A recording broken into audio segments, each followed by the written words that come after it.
عقاب اور لکڑہارا۔ ایک گھنے جنگل میں ایک طاقتور عقاب رہتا تھا۔ ایک دن وہ شکاری کے جال میں پھنس گیا۔ وہ بہت کوشش کرتا رہا مگر جال سے نکل نہ سکا۔ اسی دوران ایک لکڑہارا وہاں سے گزرا۔ اس نے عقاب کو تڑپتے دیکھا تو اسے ترس آ گیا۔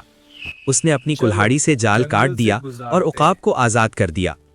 عقاب آزاد ہو کر آسمان میں اڑ گیا۔ چند دن بعد لکڑہارا ایک درخت کاٹ رہا تھا۔ اچانک درخت ہلنے لگا اور گرنے ہی والا تھا۔ اگر وہ گر جاتا تو لکڑہارا شدید زخمی ہو سکتا تھا۔ اسی وقت وہی عقاب اوپر سے اڑا اور زور زور سے چیخنے لگا۔